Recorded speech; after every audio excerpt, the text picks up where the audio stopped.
বাংলাদেশে প্রতি বছর হাজার হাজার মানুষ ভোটের জন্য রাস্তায় নামে, আন্দোলন করে। অথচ বিজ্ঞান, প্রযুক্তি, উদ্ভাবন, গবেষণা এইসব নিয়ে আমরা কতটুকু মাথা ঘামাই? আপনি যখন রাজনীতি নিয়ে তর্ক করতে ব্যস্ত, তখন জাপানে নতুন রোবট তৈরি হচ্ছে, কোরিয়ায় নতুন প্রযুক্তির আবিষ্কার হচ্ছে, ভারতে চাঁদে মহাকাশযান পাঠানো হচ্ছে। তাহলে বাংলাদেশ কেন পিছিয়ে? আজ আমরা জানব কেন বাংলাদেশে আবিষ্কার হয় না, কিন্তু ভোটের জন্য এত আকুতি।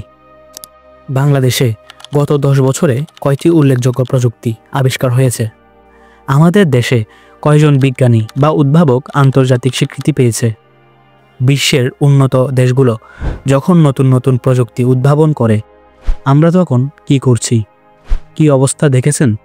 গবেষণা নেই, উদ্ভাবনের সুযোগ নেই, কিন্তু ভোটের মৌসুম এলেই উন্মাদনা ছড়িয়ে পড়ে। আমাদের স্কুল কলেজে কি শেখানো হয়?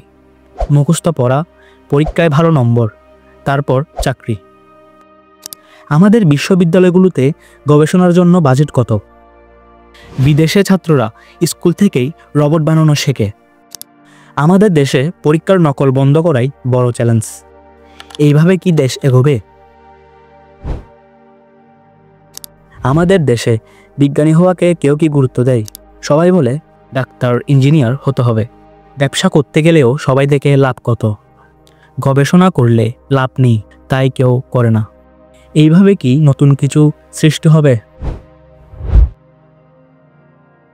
ভোট এলে মানুষ উচ্ছ্বাসে মেতে ওঠে, লাঠিসোঁটা নিয়ে মারামারি করে।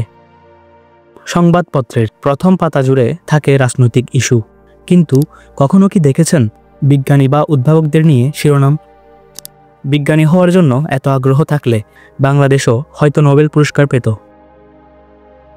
রাজনীতি গুরুত্বপূর্ণ, কিন্তু যদি প্রযুক্তি উদ্ভাবনে মন দেয়, তাহলে দেশ আরও এগিয়ে যাবে। দক্ষিণ কোরিয়া 1970 সালে গরিব দেশ ছিল, কিন্তু এখন তারা বিশ্বের অন্যতম প্রযুক্তি জায়ান্ট। ভারত একসময় পিছিয়ে ছিল, এখন মহাকাশ গবেষণায় যুক্তরাষ্ট্রের প্রতিদ্বন্দ্বী।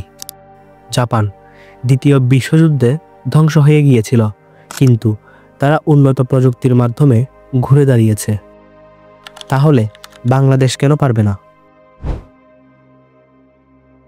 গবেষণায় সরকারি বিনিয়োগ বাড়াতে হবে, শিক্ষা ব্যবস্থায় সৃজনশীল চিন্তাধারা আনতে হবে, তরুণদের প্রযুক্তি, গবেষণা ও ব্যবসায়ে উৎসাহিত করতে হবে।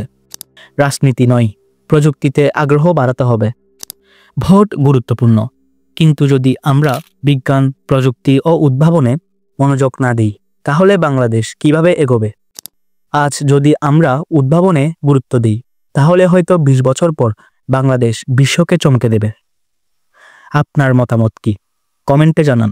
ভিডিওটি ভালো লাগলে লাইক, শেয়ার ও সাবস্ক্রাইব করুন রহস্যের দুনিয়া চ্যানেল। দেখা হচ্ছে পরবর্তী ভিডিওতে।